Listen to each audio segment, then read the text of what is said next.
welcome to Educast 3000. I'm your co-host, Melissa Loble. And I'm your co-host, Ryan Lufkin. Today we are diving into something that feels both deeply historical and incredibly urgent, the power of experiential and apprenticeship learning in higher education, something that's been on Hot Topic since AI came about. We are thrilled to welcome Emily Foote, Chief Growth and Strategy Officer at Saxbys. Emily's spent her career at the intersection of education, workforce, and innovation, thinking deeply about how we move from theory to practice, from credentials to capabilities. And Emily happens to be a longtime colleague and friend of both Melissa and I. So, Emily, welcome to the show. Thank you so much. I'm thrilled to be here and to see both of you again. Always good. It's like reunion time. Absolutely. And Ryan and I know a lot about you, Emily. We've been friends for a long time and worked together for a long time, but our audience does not. So if you don't mind, would you just share a little bit about yourself, kind of what got you to where you are now, your passion for education, all of the above, so our audience can get to know you a little bit more? Sure, absolutely. So a little bit about myself. I come from Philadelphia, from a big family, and I was fascinated as a child of why where I grew up, which was 3 blocks from West Philadelphia, was so different from where my friends 3 blocks away grew up from a perspective of education. And as a child, I was fascinated by this problem and made a promise to myself that what I do in my career will try to help solve that problem. And so my career to date has really been all in education, but in 4 different chapters. So I was a classroom teacher through Teach for America and at the KIPP schools. I then went to law school and I practiced education law. So that was the second chapter. My third chapter was in ed tech, which I was lucky enough to meet you all in that chapter. I had founded a company called Practice, which was all around how do you scale apprenticeship like learning in both the higher ed context and the corporate learning. And then we were lucky enough to be acquired by you all at Instructure. And so I spent time there in that ed tech chapter. And then the fourth chapter, I spent 5 years as a partner of a early stage investment firm where I focused on B2B software investing, but in the education and workforce place. So those were the 4 chapters of my career from an education perspective. And then now I really missed operating. And so I went back into the operating world and I joined a company that is an experiential learning company called Saxbys, which we'll talk a lot more about in the podcast. Yeah. I have to say, and actually I told this story before we jumped on, but the first time I met you was at my first Instructure Con at Keystone, Colorado. And Yep. you were presenting about practice and you had educators in tears because of how much time that was going to save them, driving across rural America. And so you're an amazing storyteller. You have just such great experience. But one of the things that we always like to ask our guests is for a favorite learning moment, and that can be a favorite learning moment whether it's you learning or you doing the teaching. But I'm sure you have, probably more than we have time to share. But share one with us. Sure. So I think my most favorite was really instrumental in everything I've done in my career. So as a kid, school didn't come super easy for me. I had an IEP, I had a reading learning difference that was never specified exactly what it was. I was pulled out a lot, but I figured out how to work the system to get great grades, which was basically by mimicking, but I didn't learn that much. Where I found like joy of learning and getting better was in sports, in particular in basketball, because I had that circular motion of experience something. So I'd be in the game, then I would reflect on it, at times watching video. I would think about it with feedback from a coach and I'd practice and then I'd do it again in the game and I'd get better. And it was a formative experience for me in terms of, how people learn, how I learned, and then it influenced really the entirety of my career as both a teacher and both in ed tech, both in investing and now back in the operating space. What I love about that story, yeah, it's apprenticeship at its best, right? Or experiential learning at its best. When we think about sports or we think about those extracurricular activities that kids do and adults do throughout their lives, there's so much learning embedded in that. So it actually, not only is it inspiring and I love it, but it leads to our first question for you, which is really about experiential and apprenticeship models and sort of grounding us in they've been around for a long time. In fact, very early days of society, people learned through apprenticeship models. That's how you developed your skills and your workforce skills. We're seeing a really significant resurgence of both experiential learning and apprenticeship models in the last couple of years. What do you think's driving that? Where is that coming from? Has it always been there, but now suddenly we're paying attention to it? Where do you think this is coming from? Yeah, so it's a great question. Um, where I'm understanding where it's coming from most today is through my experience at Saxbys, and so just a high level. So Saxbys is an experiential learning company that partners with universities to transform operations on campus into learning laboratories. So, and universities are coming to us, and we do this by transforming cafes and also bookstores with our partnership with Follett. So universities are coming to us because they want a proof point. They want to tell students, parents, employers, we are preparing you for the real world here. And you can see it by how we transform operations on campus into classrooms, but experiential learning classrooms. So but I'm hearing, so that's what we do, but so I'm hearing it a lot from universities coming to us, but I'm also hearing it just from others in my life. So my brother-in-law recently toured a dozen campuses with my nephew, and he told me every school is talking about experiential learning, but very few of them could tell him exactly how it would help my nephew. And so that gap between, I think, the promise and the proof of what exactly is driving of the proof is what's driving the urgency in this moment. Um, so I have a couple other things to say on this if Yeah, keep going. That's the all right. So one of the biggest reasons I joined Saxby's was I had been in the ed tech world for a while, and there were some education solutions and structure and Canvas being one of them that really did have an impact, but there were a lot that didn't have super strong ROI. And the stat that got me most excited about Saxbys was that the students who were in leadership position running these operations on campus were getting leadership positions when they graduated 7 times faster than the national average. And that said to me, okay, this isn't just an amenity or a nice to have on campus. It's an outcomes, like experiential learning is an outcomes based part of the university. And if it's part of their architecture and DNA, like it is at schools like Drexel and Northeastern that have um, in their curriculum, they're two partners of ours, you're going to have these great career outcomes. But I think the two things that are really causing the urgency now is first the experience gap, and then second is AI. So, and we all know these stats, they're dated, but they still seem to hold true. Gallup in 2017, 11% of business leaders believe higher ed is effectively preparing graduates to work for work. Then the Chronicle of Higher Ed in 2022 essentially said the same thing. The number hadn't moved. But then more recent data from NACE, the National Association of Colleges and Employers, tell us that 81% of graduates believe they're strong critical thinkers, but only 56% of employers agree. And so when that 4 out of 5 graduates think they're ready, but only half employers agree, the degree stops becoming a reliable signal of capability. And that's when experiential learning stops being at campus kind of amenity and more becomes an economic necessity.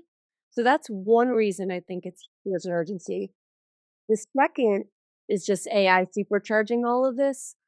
So that traditional, I think the best way of saying it is just the junior career phase was a bargain where early stage employees, they would do all the grunt work like we did in our jobs, the drafting, the research, the data cleansing. And we did that for lower salaries, but in exchange for that experience. And AI now is removing those bottom rungs. So I think we all know this, but the World Economic Forum research says that 50 to 60% of those junior tasks are now being executed by AI. Stanford analysis found that employment for workers aged 22 to 25, so those recent graduates have already declined by 13% in AI exposed fields. And the yeah. CEOs are saying the quiet part out loud that AI isn't, for junior employees, it's just going to replace those folks. So Yeah. And even recently, yes. Anthropic released some data around where where they anticipate the impact of AI on jobs, and where they're actually already seeing it based on cloud usage data. And it's here. The future is here, and it's starting to impact those jobs. Yeah, and I think that that experience gap, and then that we know from the data that has been, decades old, and then AI supercharging out is those are the two things really um, forcing the urgency Yeah. around. "Hey, let's look at experiential learning." And by the way, this hits home for me because my daughter is a junior in college and is very, she's basically starting to look for internships, and these, they're just not there like they were when, because the the entry level jobs, like you said, that we had aren't there. And so how do we bridge that gap? The next question really is kind of like, and for decades, higher education has prioritized knowledge acquisition, right? That to be a subject matter expert, you have that knowledge. Now we've actually kind of all got that knowledge in our pockets. So what's fundamentally changing about how we define being educated from your perspective? Yeah, I think this is one of the most important, philosophical shifts in higher education in a generation is being educated used to mean you complete the course, you earn the credential. I was quite good at that as mimicking it. But what I mean by the inputs, where what's changing is a move towards defining education by output. So what can you actually do? And I do think there's a distinction around experiential learning that's important to talk about between student run and student led. Where I'm at now at Saxbys, it's not student run, it's student led. Student run implies labor, where student led implies leadership development. And, there's a lot of programs out there that put students to work, but there's fewer that build conditions for students to lead, where they're not just operating and doing that kind of, uh, first rung roles, but they have P&L responsibility. They build culture. They develop their peers. They're making decisions in a consequence rich environment. And that really develops leaders, which is what I think employers want when they're saying Yeah. people I mean, are ready. those actual transferable skills, right? Yeah, I think is well Hmm. done. exactly. Yeah, the Exactly. Yeah, human there's or the durable skills, right? Yeah. The ability to mm, critically think, the ability to problem solve, the ability to change make, the ability to set culture. Those yeah, things are the skills that we're seeing. A lot of the research that you're talking about is also leaning into what very tangibly do we need to see in order to align to what workforce needs are. yeah. And so I think that student run versus student led distinction is really Really important. important. Yeah, really Hmm. important. Yeah, Yeah. it's so interesting. We've tried to operationalize this by we call the durable skills, we call them power skills. Hmm. And we have 5 of them. So there's critical thinking, just like you were saying, Melissa, emotional intelligence, resilience, influential communication, and then something we coined Thrive Drive, which is that intrinsic motivation to push through, difficult, high stakes It's like situations. stick to itiveness. It's one of my, Yeah, it's an intangible. I really like that Thrive Drive. exactly. Um, and these are the ones that you're saying, Melissa, like the employers want to find, but they're really only the ones that you can develop in these consequence rich Hmm. environments, these experiential learning environments. And you can't get them as easily in a lecture hall. Um, so I think, when we talk about what is a definite definition of educated, I think it's evolving to have a different set of questions like, can you lead when things go wrong? Can you motivate people who don't report to you? Can you make a decision with incomplete information? And that's going to be the new currency of the workforce. I love that. Yeah, I do too. I want to lean in a little more here too. Like, how do you Yeah. scale the development of those Hmm. skills? There's probably examples that Saxbys you have with Saxbys, or just even more broadly, or your past. Like, I think that's been the challenge in the past around both apprenticeship and experiential learning programs is they're really challenging to scale, especially in a world where technology has enabled access to learning and access to experiences both in person and remotely, that can create its own challenge around scale. So how do you scale experiential learning? So I can answer that by how we've thought about it, and hopefully that'll be helpful for others and schools. So we operationalize the experiential learning by embedding it directly into the core business model, and that is the critical difference between other experiential learning programs that are more of a layer on top of the business or a layer on of what the school is doing. So experiential learning really is how our business operates because it generates revenue and it generates value.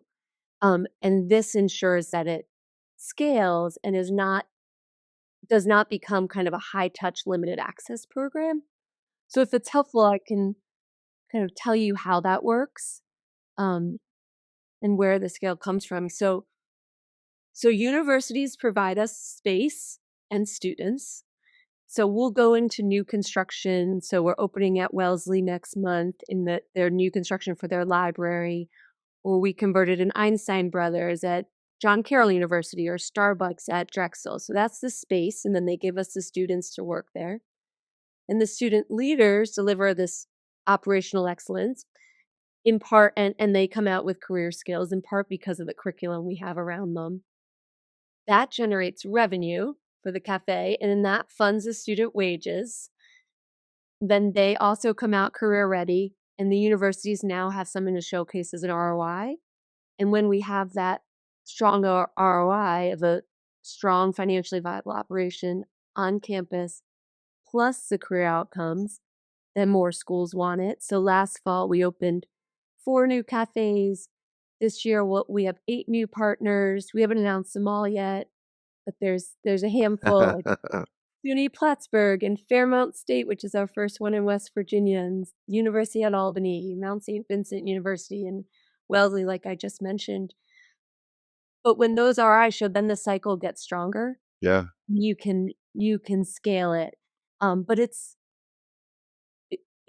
funding itself, and I believe strongly that there's latent opportunity across college campuses to replicate this, specifically in retail operations. So we can transform them into experiential learning, but they stand alone based on the revenue that they're generating. Um, and we partnered last year with Follett Higher Education, helped them transform bookstores into student-led operations. So Northeastern was the first one they piloted last fall, and it had great academic and operational results. I think from an operational perspective, they had a 9% year-over-year increase in revenue, basically showing that this is not only, an experiential learning opportunity that can have great career outcomes for students, but it can also yield strong financial results for the schools. And then it's not an add-on, but it's really part of the architecture of the school. And I think that's how it can scale more broadly.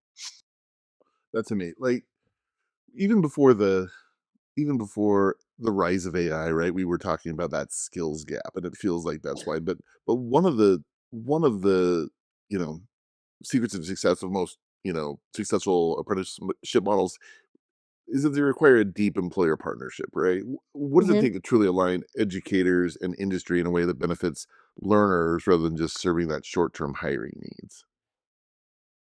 Yeah, I think I think this is a question that keeps a lot of well-intentioned partnerships from actually working. Yeah. Mm, I think it comes down to one distinction, that this vendor era in higher ed is ending and the partner era is beginning, where you'll sometimes have vendors extract value, but I think partners can really create it together.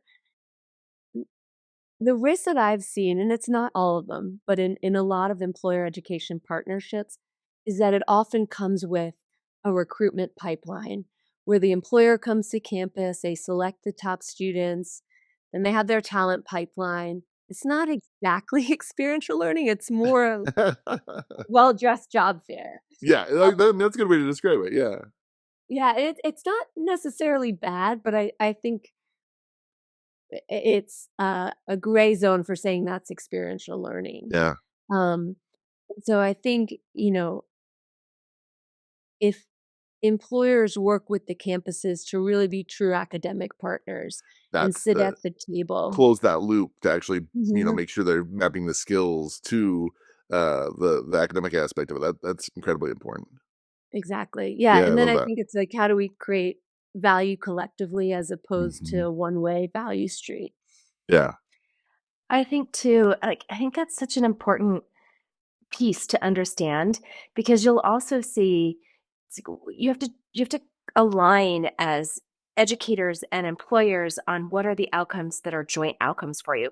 Because to your point about that talent pipeline, you almost see like, okay, so we're standing up this experience and these experiential programs, and it could even be apprenticeship style things, but then that means that those students will come work for us, and that's not what it's about, right? It's about enriching and it's about developing those skills. It's not about the bridge between education and workforce from a career perspective necessarily. Like that, I think this is what's falsely assumed. And so you see programs where, I've led some programs like this where when the employer doesn't get the volume of students, or not every student decides to want to go to that employer, like, well, that partnership didn't work anymore. Yeah. But that's not necessarily what it's about. You never know if that human is going to want to come back to work for you, or how, or that person could go work for a partner company. Like, there's so Right. much more impact than that, but it's like that lack of joint outcome, which leads me to my next question, where, and you and I have nerded out on this in the past. Sort of, you have, I would say, the majority of your career has been about education, but always with that workforce alignment in play. Practice, your early company that you founded, had a lot of that as its underpinnings. Your work in investing, all of that is bringing those two worlds together.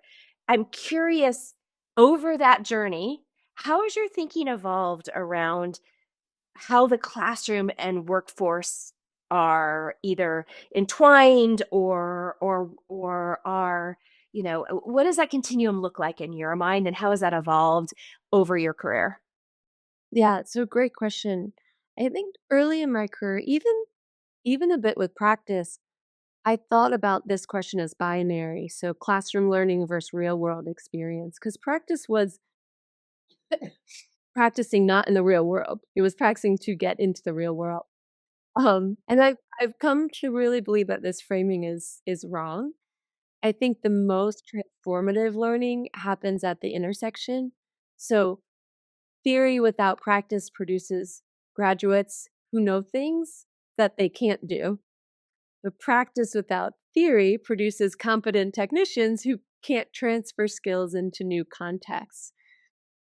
And so I think what where we're getting is that the learning needs to have this strong feedback loop between the two, similar to how I learned how to play basketball. So how do we take that and bring that into experiential learning? But Ryan, were you going to say something? Well, no, because what I think is interesting is the one of the challenges of experiential learning is it doesn't fit neatly into that traditional grading system, right? So, Yeah. how do you measure mastery? How do you say, "Yep, Emily's got that skill; she's mastered it," right? When And you're in build this that more, loop. yeah, and build that loop. You've got to, and that's I think the challenge is we're so used to that, like, learn the thing, get the grade kind of model. How do we how do we adapt or make this fit like into that bigger system? Yeah, I think that's also a wonderful question, and think it's one of the most important design challenges in experiential learning. And I work with this exceptionally great woman. Her name is Katie Sandoval, and she built an assessment model for our experiential learning platform that she's continually improving upon, but it works quite well. So I think the first principle is you have to measure both the lagging and leading indicators. And that will elicit, to your point, I think, when you sit down with the provosts and the deans and the directors of experiential learning as a partner to them, what outcomes are you looking for? And that's really the more of the lagging outcomes indicators. And then also, okay, to do that, what are the leading indicators that ensure that we will get there? The students will land the jobs that they want, and they'll graduate on time, and they'll reach leadership faster in their than their peers. Um, so We, from a perspective of what we do that hopefully could be helpful to others, is we first administer kind of a power skill self-assessment. So those 5 transferable skills that we talked about at the start of every semester. And it's modeled on NACE's career readiness competencies. Mm-hmm. And the 5 skills, that we talked about already, most in demand by employers. Um, and then mid-semester, every student completes a structured reflection, and they have a one-on-one with their operations lead, not really a check-in, but more coach conversation about growth and career direction and where the gaps. And what we have found, we did this for the first time last semester, was that 67% of the students said they would answer the power skill assessment differently than they did at the start of the term. And like very interesting. And I think that's showing that they're self-reflective and they're learning. And then the overwhelming majority said they had like meaningful leadership growth and described seeing themselves differently than they did on day one. So it was just a good evidence of transformation. So that's around the critical things. But then we've also are developing, and we'll release this next, an operational proficiency tool. And that, is really establishing objective behavioral standards for leadership, for leader performance across core responsibilities of the operations, like inventory management and Mm-hmm. scheduling, team accountability. And that rubric will be, is what will allow us to say this student had mastery of certain skills, which is really those leading indicators that will then allow us to get to the lagging indicators. But I think the broader lesson is just the assessment has to match, what you're trying to measure. Yeah. And to your point, Ryan, like traditional grades tell you what a student knows in a controlled environment, but they don't tell you whether the student can lead in a difficult Yeah. conversation or recover from a business failure. Yeah. So for that, you really need that structured reflection that we've worked in. So taking this one step further, so students seeing this growth, how do they then outwardly express their skills? Is this like, are we seeing alongside experiential learning from your view a new role for portfolios? And we've talked about portfolios in education forever. Is there a new role for portfolios? Is there like opportunities to demonstrate your skills? Like, does this translate into credentials? How is this now expressed outwardly by the students that are building these skills so successfully in these apprenticeship programs or these experiential learning programs? Yeah, I think that's a great question. I think it's all of the above of what you said. I think we're beginning to figure out which combination is most meaningful, but you know, portfolios, performance-based demonstration, employer validation is all important. From portfolios, they're powerful when they document, that genuine growth over time, not just curated highlights. The best portfolios I've seen from our student leaders tell a story. So here's who I was when I started. Here's what I faced. Here's how I failed, what I've learned. Here's who I am now. And that narrative arc is what makes portfolio meaningful to employers, not the artifact itself, but really the evidence of development. We do that in something called a capstone. But then you mentioned performance-based demonstrations. Those really force students to synthesize what they've learned. And in our world, in this capstone, you present a semester's worth of P&L decisions to a room full of, stakeholders. And that's showing like, oh, I actually really understand that. So compressing that into a live demonstration, is it a form of assessment? And then I think employer validation is really the most underutilized lever. So when employers can verify that a student demonstrated specific competencies in a real business context, so some experiential learning moment, and not just claim that them on a resume, it changes the signal, quality entirely. And that's something I think we'll we're just moving more towards as, as a group. Um, so I think it's a combination of verified record, etc. Go ahead. I I just have to highlight, and I'm sorry to interrupt at this moment, but like what you just said about portfolios in and of itself is key, and it is not, in my experience, what the education space is doing. We are having too many conversations about what is the output, how do I demonstrate the output, as opposed to how do I demonstrate the arc and the journey, and how do I prove my own self as a learner, and all of those, like your 5 skills that you all focus on. How do I demonstrate those? And that's through that journey within a portfolio. I think we do the same thing around credentials. It's about check the box, I've got this skill, but there's no history behind it in some situations that really demonstrate what that individual is going to be like when they come into your workforce. Mm-hmm. And when, how can you start to really understand someone's ability to be resilient, one of your 5, or somebody's ability to grow, or somebody's ability to learn? You can't by just looking at artifacts. So anyway, I had to call that out, because when you said that, I thought, oh my gosh, our listeners, please, that is a really important perspective to lean into, because it is not necessarily the direction collectively we're seeing in education. Yeah. One of those other big challenges too is equity, right? We talk a lot about Mm-hmm. equity right now, and when I think back to when I was looking to get my first internship, one of the things that I was most horrified by was how many of them were unpaid internships. And for a student like me, that I worked full time, I had to pay for my college, I had to pay for my car, I had to, all of that was non-negotiable. There was no way I could have done an unpaid internship, and I was lucky enough to find one that was paid. But how do we create these experiential pathways that are designed in a way that they truly widen the participation for students that aren't necessarily being supported by the parents, or uh, that's the biggest challenge I think for me, is how do we make sure these are available for everyone. I couldn't agree more that that's the goal, and I think historically, I also experienced that it's experiential learning was a privilege. I think it's still a privilege for a lot of people, but I see movement that it's becoming less and more equitable.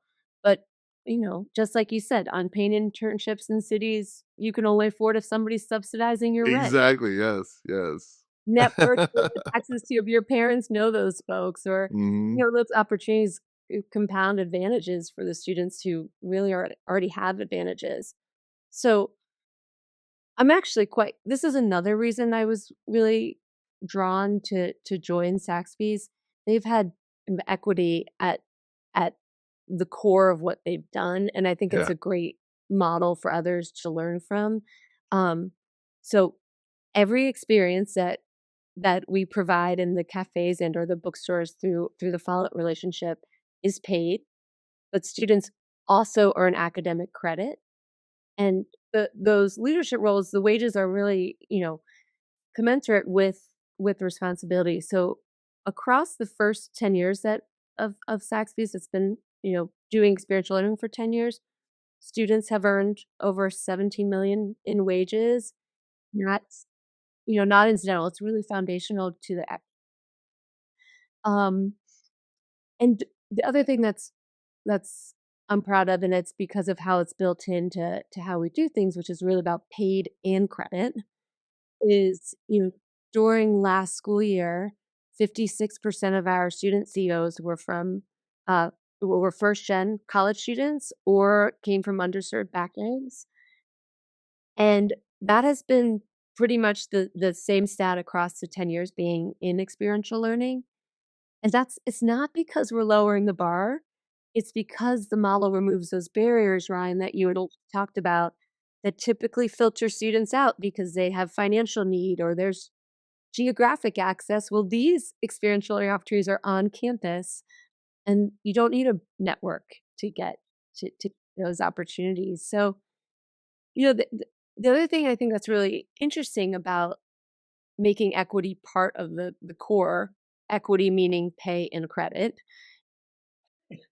is that you see that in retention data. So 100% of our student leaders have graduated on time compared to 50% of students nationally. And experiential learning, I think when it's designed well, doesn't just build that career readiness, but it builds like a deep belonging if you're doing it with other students Yeah. that can feel like, Especially embedded in the campus experience like that, right? That really is incredible. yeah, which I think, really is why there's strong retention.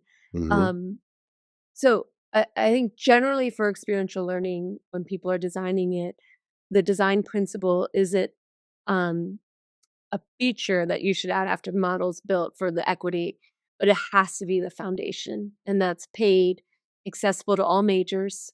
So our student leaders come from 70 fields of study. It's not just business. Structured so first-gen students and students from underserved backgrounds, aren't disadvantaged from what they're not coming to the table with like some of their peers. Before we get into predicting the future, I have one last sort of tactical question, maybe, or even just philosophical. You and I have taught for a long time, and the role of the teacher, the faculty member, has evolved over the years. And I've noticed this in my own classes.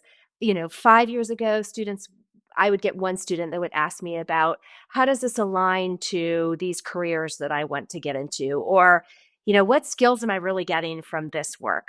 And now I would say at least 75% of my students are asking or expecting career coaching, career guidance, understanding of skills alignment and skills mapping. And this is at all ages. Like Ryan and I had the privilege of visiting a public school district a couple weeks ago, and we met with kids in some apprenticeship programs, and they could talk very articulately at very young ages about skills that they knew they needed in order to have employment that was consistent and well paying, and those were parts of their decisions around what they studied. So this is shift.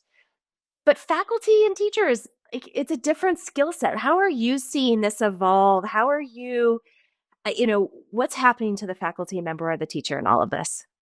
Such a great question. I have 3 kids and they're young. They're 7, 8, and 9.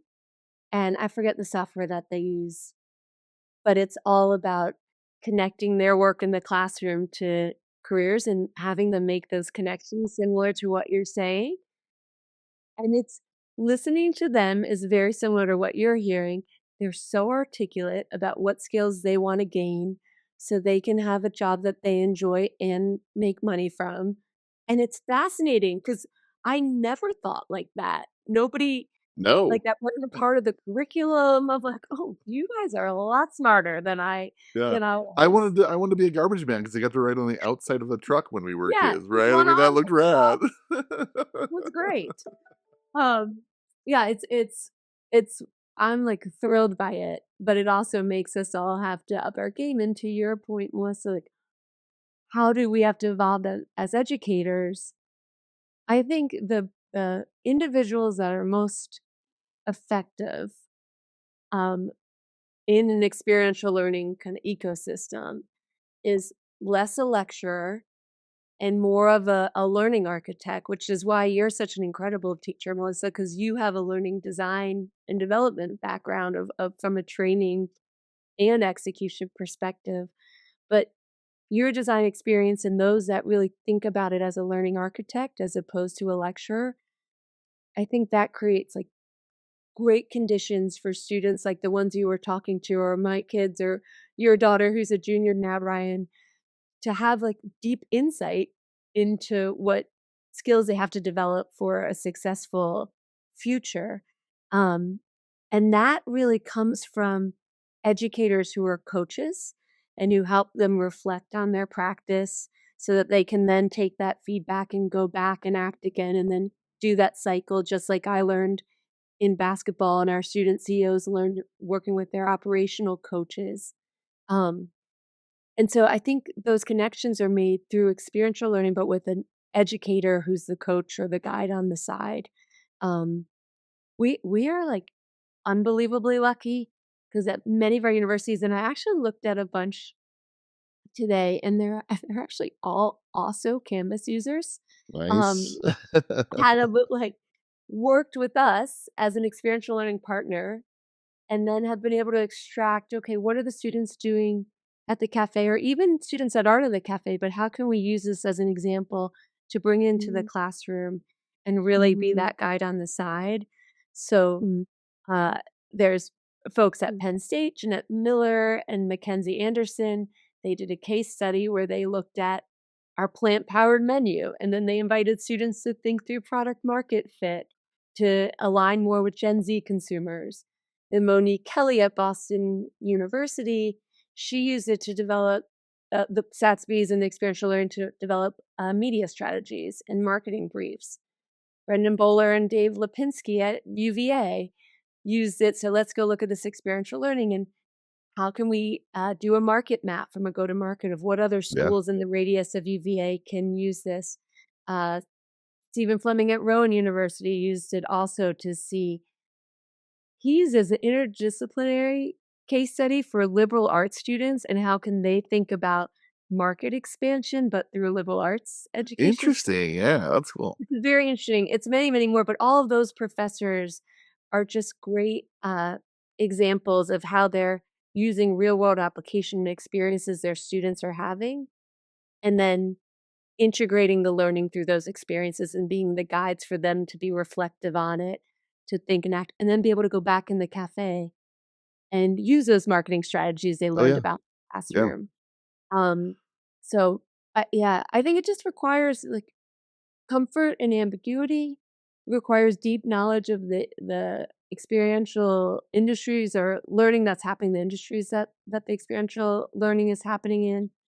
And it requires you, I think this is probably the most important, to debrief on the failure as rigorously as we do on success. And there's a lot of schools doing this well, and but I think the most important thing is that the schools are investing in their professors and their faculty to have professional development about how are you that role? How are you that learning architect, not just the lecturer, to support it? Well, and that kind of actually gets to my next question. If you gaze into your crystal ball in the next, it's hard to say 5 to 10 because everything is changing so fast, but 3 to 5 years, Yeah. does experiential learning become more intrinsic to a 4 year degree, and what needs to change systemically for that to happen?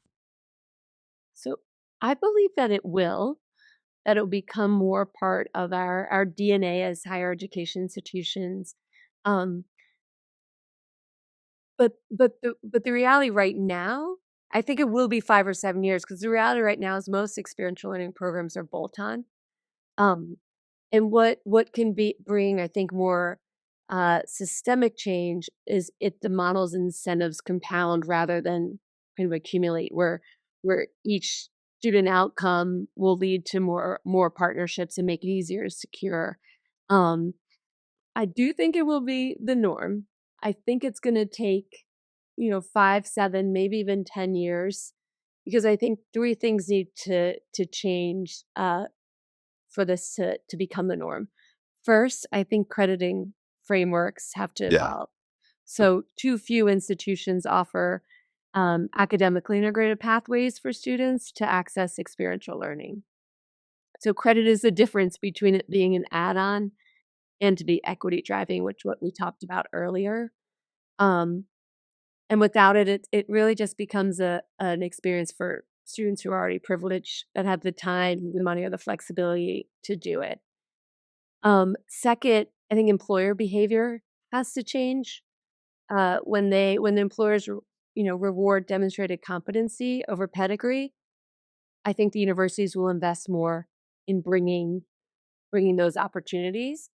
And then third, funding models have to catch up. So our model works in large part because it's economically self-sustaining. But the cafe generates revenue that supports the program.